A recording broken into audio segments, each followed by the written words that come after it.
Привет, друзья! Вы на канале Live Show. Крокодилы появились на нашей Земле в мезозойскую эру около 240 миллионов лет назад и с тех пор практически не изменились. Благодаря своей экологической универсальности и физической активности, эти животные пережили динозавров, несколько массовых вымираний и 2 ледниковых периода. Сегодня эти хищники обитают преимущественно в тропиках, где даже сумели встать на вершину пищевой цепи. И сегодня речь пойдет о самом крупном и самом опасном из них – гребнистом крокодиле. Это один из крупнейших охотников современности, который может существовать как на суше, так и прекрасно чувствовать себя в пресных водоемах и соленых океанах. Данный подвид крокодилов является самым злостным и агрессивным в мире. Давайте же быстрее познакомимся с ним поближе, чтобы наверняка знать, кого именно стоит опасаться в тропиках и прериях. Если понравится это видео, то не забудьте нажать на лайк и обязательно оформить подписку с колокольчиком на канал. Желаю захватывающего просмотра!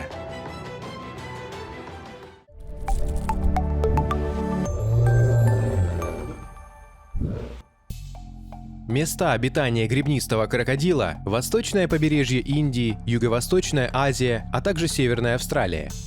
Хищник может поселиться практически в любых водоемах, но лучше всего он чувствует себя в солоноватой воде. Его любимые места дислокации – это устья рек, лагуны, болотистая местность.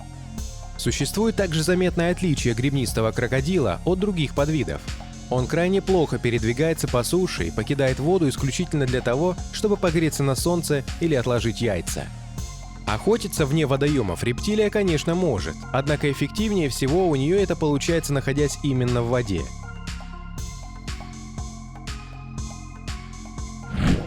Гребнистый крокодил – это, пожалуй, самый крупный и грозный хищник во всем своем ареале. Однажды был пойман представитель этого вида, достигавший в длину 6 метров и имеющий вес примерно в 1 тонну. Однако это еще далеко не самые большие габариты такого хищника.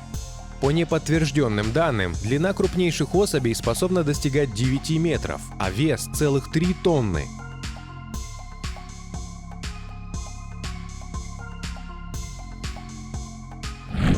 Крокодилы такого размера способны съедать практически любое животное, которое повстречается на их пути.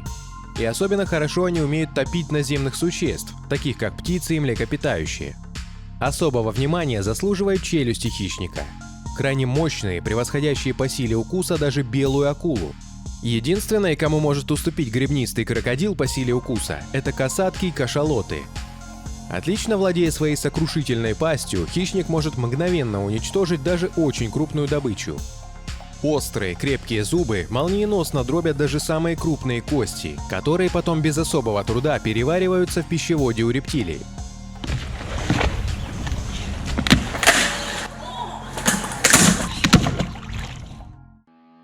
Если целиком проглотить тушу не получается, крокодил применяет отточенную до идеала технику – смертельное вращение. Держит жертву в своих острых, как бритва, зубах, прокручивая вокруг своей оси. В результате такого ритуала дикому животному удается разорвать добычу на небольшие куски. Еще один вариант разделаться с жертвой – это ритмичные и максимально резкие мотания головой из стороны в сторону. В результате таких действий мясо удается разделить на мелкие кусочки, которые крокодил потом без особого труда съедает.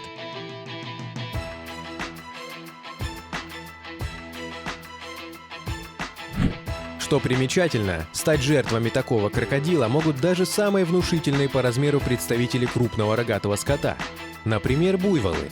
Мощные челюсти стремительно и максимально крепко хватают добычу из засады, которая может в этот момент мирно пить воду из водоема, даже не догадываясь о надвигающейся беде. После того, как жертва оказывается в воде, у нее, конечно, уже не остается больше шансов выбраться оттуда живой. На языке у каждого гребнистого крокодила располагаются специальные солевые железы, помогающие вывести избыток соли из организма. Благодаря такому специфическому строению хищник может довольно долго находиться даже в очень соленой воде. Так, например, они могут полноценно существовать в океане в течение нескольких месяцев, даже умудряясь преодолевать при этом путь в 1000 километров. Пить соленую или пресную воду у гребнистого крокодила нет необходимости, так как вся нужная ему жидкость попадает в организм прямо из туши пойманной им добычи. Находясь непосредственно в океане, хищник также охотится и на океанических жителей. Его жертвами регулярно становятся дельфины, тюлени и даже крупные опасные акулы. Были зарегистрированы случаи, когда 6-метровые крокодилы без труда справлялись с 5,5-метровой акулой. У последней нет шансов, ведь потрясающая ловкость и молниеносные реакции противника не оставляют возможности выиграть такую смертельную схватку. В то же время бывали случаи, когда акула сама пыталась нападать на гребнистого крокодила, однако моментально становилась его жертвой. Виной тому неповоротливость этого морского жителя в воде. Крокодил, несмотря на практически идентичные акуле габариты, способен стремительно менять траекторию своего движения. Кроме того, хищнику отлично помогает его уникальная зрительная функция. Глаза рептилии имеют углы обзора около 270 градусов, а гибкий позвоночник помогает выкрутиться даже из самой крепкой хватки.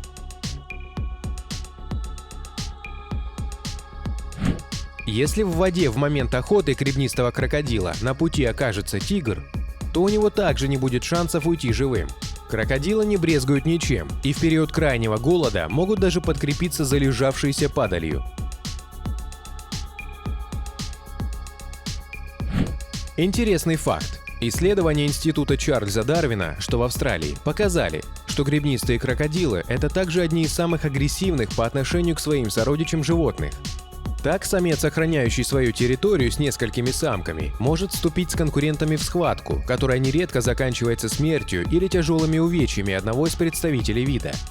Тот, кто одерживает победу в такой битве, автоматически получает и территорию проигравшего в качестве добычи. Крайне опасен гребнистый крокодил и для самого человека. Рептилия не только не боится его, но и вполне рассматривает в качестве полноценной еды. В Книгу рекордов Гиннесса занесен также самый вопиющий случай нападения этих хищников на человека. В феврале далекого 1945 года, когда шли бои за остров Рамри, британский морской десант пошел на хитрость и заманил японских солдат в мангровые болота. Последних, кстати, было немало, около 1000 единиц отлично подготовленных бойцов, которые готовы вести сражения даже в таких экстремальных условиях. Они были осведомлены о том, что идут на болото, однако были уверены, что смогут отразить нападение. Но, к сожалению, продемонстрировать свое мастерство им так и не удалось. За несколько дней до этого британская разведка обнаружила, что болото буквально кишат гребнистыми крокодилами, которые начали нападать сразу же, как только японцы подошли к их владениям. Беспощадные рептилии утаскивали солдат под воду одного за другим. Ни наличие оружия, ни отменная физическая подготовка японцев не смогли спасти ситуацию. Ночью же начался настоящий ад. Рептилии выпрыгивали на сушу, выхватывая по одному из оставшихся израненных солдат. Однако на крики людей и запах крови приплывало все большее и большее количество хищников. К утру британцам удалось взять в плен только 25 оставшихся в живых японцев.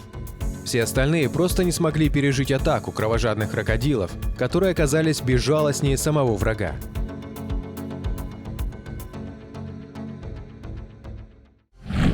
Тем не менее, человек смог стать для гребнистого крокодила настоящей опасностью. Нежное мясо, очень напоминающее по вкусу курятину, изысканный панцирь – все это вызывает у человека неподдельный коммерческий интерес, а жестокость рептилий заставляет людей думать, что они совершают благие дела, защищая мир от подобного чудовища. Охота и массовое истребление самого крупного крокодила быстро загнало его на страницы Красной книги. Сегодня популяция снова не спеша увеличивается, благодаря тому, что подвид разводят на специальных крокодильих фермах. Также эта рептилия постепенно возвращается в свою естественную среду обитания. Но охота на гребнистого крокодила по-прежнему находится под категорическим запретом.